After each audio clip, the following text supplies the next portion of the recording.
এখনই বিয়ে করতে মন চাইছে। জিমিনের দিকে এক পলক তাকায় সুগা। জিমিন দাঁতে দাঁত চেপে বলে ওঠে, বাবাকে বলবে? অবশ্যই বলবা, এখনই কল করো। আমি বিয়ে করব তো করবই। জংকুক এতক্ষণ চুপচাপ থাকলেও এখন আর পারছে না।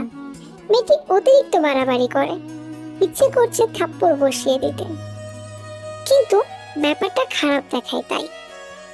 বয়স কত তোমার? তে ভিঞ্চি কেটে বলে, 17 বছর 2 মাস 5 দিন বয়স আমার। বিয়ের জন্য পারফেক্ট বয়স। আমার একটা বন্ধুর বিয়ে হয়েছে 14 বছরে, সেই হিসেবে আমার বিয়ের বয়স হয়েছে। এখন বিয়ে না করলে তো আমি পিছিয়ে পড়বো, আমাকে বিয়ে করতে হবে। জংকুক ফোঁস করে শ্বাস টানে। সিমিও এতক্ষণ তের কথাগুলো শুনছিল। সে বলে ওঠে, মাম্মা আমিও বিয়ে করব। জিমিন হতাশ হয়। সুগা হেসে ফেলে মেয়ের কথা শুনে।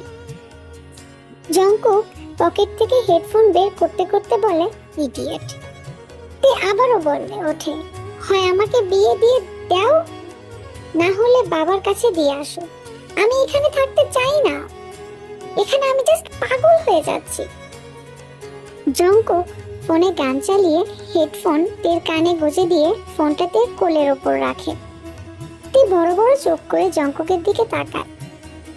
জংকুক চোখ বন্ধ করে সিটে হেলান দিয়ে আছে। জিমিন মুচকি হাসে। ঠিক করেছে। রাগে দুঃখে অভিমানে তের চোখে পানি চলে আসে। জিনের ঠোঁটের কোণ থেকে হাসি সরছেই না। আরেমো বেশ খুশি। মেয়ে তারা আগেও দেখেছে, অনেক ভালো মেয়ে। আজকে আন্টি পড়াবে বলে ঠিক করেছে। ড্রয়িং রুমে বসে আছে সবাই। তের ভীষণ বিরক্ত লাগছে। তারা খোশ গল্প শুরু করেছে, যেটিতে একদমই ভালো লাগছে না। জংকুক নিচের দিকে তাকিয়ে বসে আছে। একটু পরে মেয়েকে নিয়ে আসা হয়। কথার এক পর্যায়ে জংকুককে বলা হয় আংটিটি পরিয়ে দিতে। মা, তুমি পরিয়ে দাও। ছেলের কথায় খুশিতে গদগদ হয়ে জিন আংটিটি পরিয়ে দেয় ন্যান্সিকে। বিয়ের কথা ফাইনাল করে খাবার মুখে তুলবে ওনারা, তাই তাড়াতাড়ি ঠিক করে ফেলা হয়। সামনে শুক্রবারেই বিয়ে। এবার জংকুক এবং ন্যান্সিকে আলাদা কথা বলতে পাঠানো হয়। তের ভীষণ অস্থির লাগছে। সারাদিন একটা আম ছাড়া সে কিছুই খায়নি।